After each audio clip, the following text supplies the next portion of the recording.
Hello and welcome to episode 2 of Argumentative Neighbors, A Meaningful Elaboration, A.N.I.M.E. Introducing the panel first, from Palm Beach County, Florida, fan of 10 years, Christopher Davis. From Banjia, Vietnam, fan of 15 years, Tran. And I am the host and editor of the show, Jake Rose, born in Worcester, Massachusetts. I am a fan of 12 years. You're sitting on that thing. Yeah. On today's edition, we'll be discussing the anime Hellsing. Our topics will include the length of the series, our favorite characters, an in-depth look at all the major characters, fan service and profanity in the series, lack of supernatural powers, the backstory of Hellsing, Chinese vampires, and finally the music used on the show. I think it's very short, with only 13 episodes. I felt that the anime was a bit rushed, spending quite a lot in just those 13 episodes.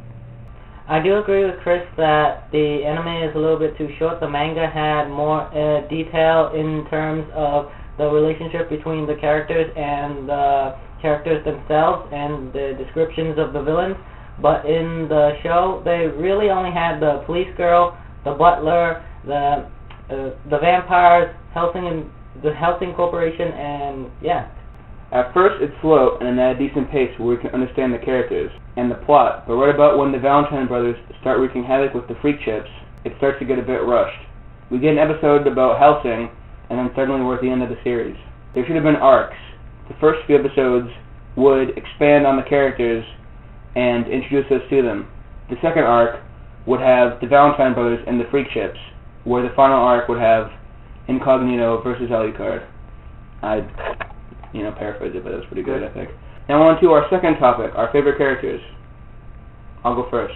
Alexander Anderson, the tall, blonde priest with a Scottish accent. He's my favorite character partially because he prays for his enemies in battle, and because he's Alucard's toughest opponent before facing Incognito. He uses paper in his magic, which relates to Chinese vampirism, which we'll go over at the end of this edition. He's inexplicably working for the Vatican, and they don't really explain why a Scotsman is working with the Italians.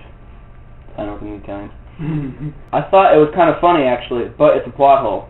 Also, in the manga, they explain that he's half lichen or werewolf, where in the anime he's just a regenerator.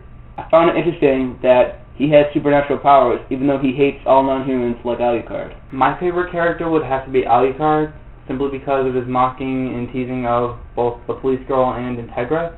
He kicks ass, he has really cool sunglasses, really cool hat. He's impossible to kill, although he did technically die, I suppose. Although there was him technically dying and then reviving himself by absorbing all the blood from the buildings in London. His red clothes represent blood. I also liked a couple of his powers, including when he was wounded, how his blood and his body turned into bats. Walter, aka the Angel of Death. He's awesome. He has the threads, the unbreakable threads. He has black gloves in which he uses to hold the threads, and he uses them to rescue Integra. He is a British half-vampire. He drank Alucard's blood without Alucard drinking his blood first. He is like the Undefeated of the East from G Gundam. And now an in-depth look at all the major characters. First, Alucard. Chris? He's Dracula. His name is this reversed. He has a thick hat, a maniacal laugh. We are the Blade Children. That was last week. I will be talking about Sir Integra Wingate Hellsing. She is a woman, even though she is called Sir.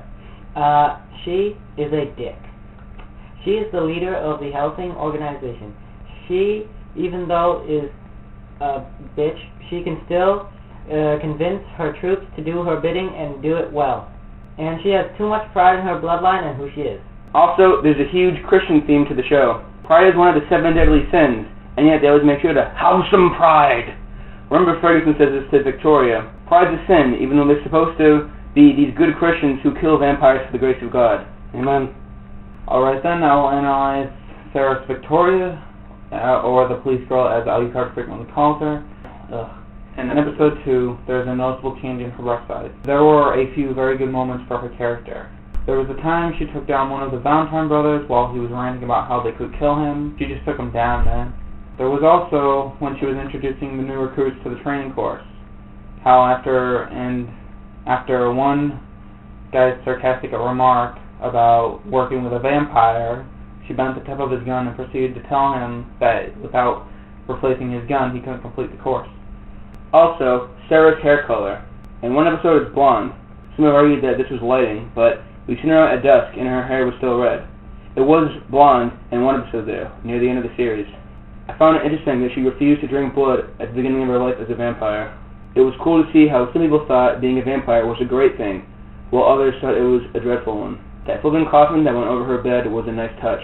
She shows a level of dedication to Alucard when she refuses to drink the blood dripping from his forearm. Doing so would have set her free. Go, go, go! Chinese fire drill. I will be the first to analyze Walter, the butler to Sir Integra. He is awesome. He used to work for the Hellsing organization. He was known as the Angel of Death at the time. He is willing to die for Sir Integra, that bitch. And he makes the weapons, the awesome weapons, the one for Alucard. You know that black gun, the jackal, There's a scene at the end where he saves Integra with the thread.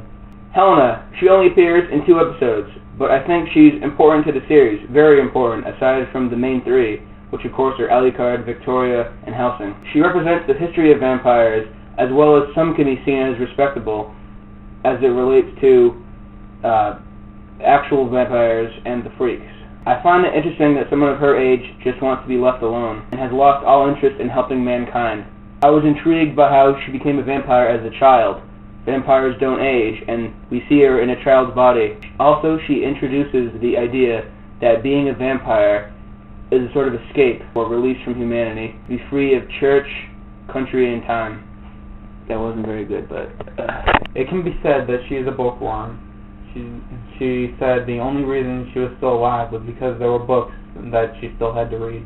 She had a very gruesome death. I think this is pretty short. Which brings us to our next character, Incognito. He's from the Dark Continent, which is Africa. This is somewhat clear by the tribal tattoos he has on his body. I'm interested by his summoning of an Egyptian god of death, which, on a side note, shouldn't exist in the Christian world. After absorbing this god, he still loses, and he loses pretty easily. He's a nude dude. He's always nude. What is he? An anorexic vampire? He was nude after the first time we seen him. Alexander Anderson, the approximately 6'6" Scottish priest who works for the Italians. He only appears in a few episodes. My only problem with him is that he says, "We'll meet again, vampire," and they don't meet again, vampire. We don't hear from him again whatsoever. He gets his arms cut off and then he dips.